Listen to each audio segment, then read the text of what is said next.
spy on them, right? But do you think that's the time now? I think it's happening. Yeah, yeah.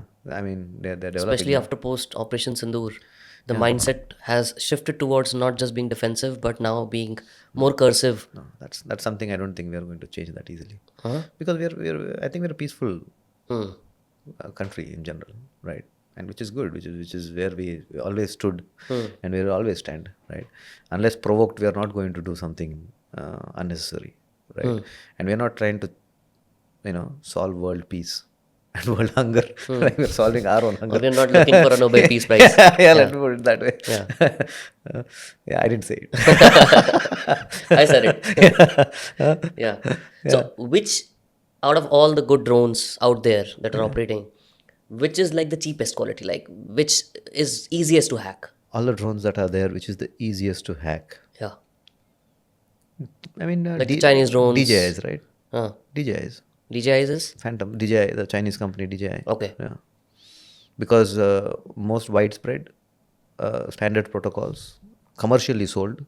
So when you're commercially sold, you have to follow guidelines, various guidelines of the of every country, right? We have guidelines by TRI, some other country has so many guidelines, right? When you're commercially selling these drones, then you have to follow those guidelines, otherwise you're not allowed to commercially sell. So commercially sold drones are the easiest to hack because they follow guidelines, right? And those guidelines can be hacked easily. And most difficult ones to crack? Are the military ones, right? Yeah. The military ones are very hard to hack because they're all using proprietary radio frequency, proprietary protocols, right? And completely satellite communication and, their own satellites, so on and so forth. So it's very hard to hack, right?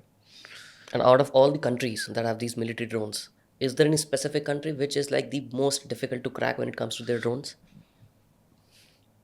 Like, let's say US drones are the most hardest to act on or to defend itself from, or Russia maybe, or Israel maybe. What do you think is the one? Like I said, it's not the country, it's the technology. Like I said, if you're trying to stop optic fiber this drone, right? Then it's literally Yeah. you can't stop it, right? You have to intercept it. Correct. Right. Yeah. So any radio frequency is susceptible to a hack or some sort of a challenge. You can stop it somehow, right? There are levels of death, but you can, right? Technically, right? So there's not really that much gap between the countries, I would say, in this space. Yeah. Interesting. I really want to know the entire defense layer. For example, in India, we have Akash, Teer. US, there is this thought of Golden Dome. Then we have this Iron Dome of Israel. Then we have this China Iron Wall. Explain to me like how this entire defense Akash, Teer layer works. Okay. I think Akash... And you have similar thing like in Indrajaal infra, right? Can you compare it with that, or like it's not really that level? No, it's not. I'll talk about why we have separate product lines in a minute. But to answer the first question, saying that, let's take Iron Dome, the Israeli Iron Dome, right? Iron Dome is a missile deterrent. It's an air defensive system focused on missile deterrence, right? So in missile space, there's no such thing as a friendly missile, right?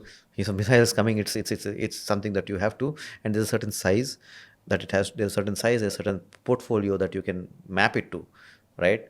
What is this missile size that is coming for it to come from another country to here, right? Or somewhere close by to here, right? So Iron Dome is a missile deterrence system, right? Iron Dome by itself cannot stop drones. Oh, okay.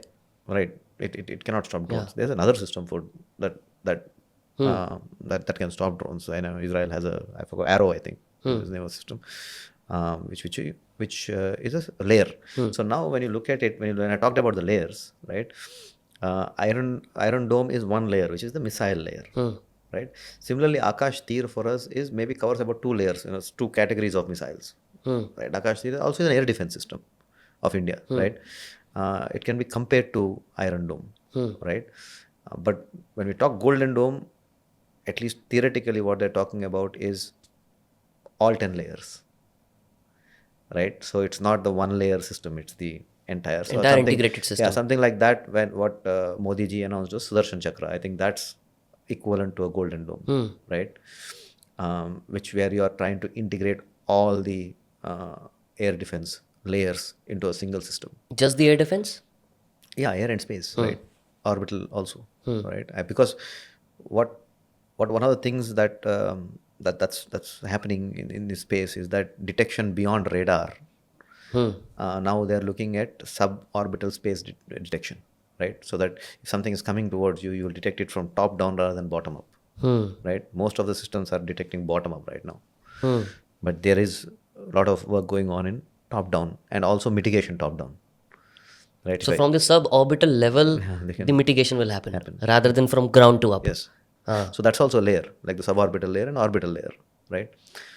So, to cover that whole spectrum, there are hypersonic missiles, there are ground-to-ground missiles, there's so many missile classes in between, right? So when the Golden Dome is covering the entire, I mean, the vision is to cover the entire spectrum. Sudarshan Chakra is something similar like that, which How does that work? Like you have this orbital satellites that are there that are going to control the entire and monitor the entire layer of the airspace, Right. and then they decide which further down layers will have to act on it. Yeah. So each of these subsystems will have to be integrated to a larger picture, right? Theaterization, like they call it air theaterization, right? So each of these subsystem layers will have to integrate to a larger, bigger system, which is probably AI enabled, Right. that can detect and do DTIM in seconds. Yeah. Not just seconds, even microseconds. Yeah. And the latency has to be such crazy. You cannot have latency. So this also, it is I would say, is a multi-decade project, right? It's not even Golden Dome is a multi-decade project. It is not something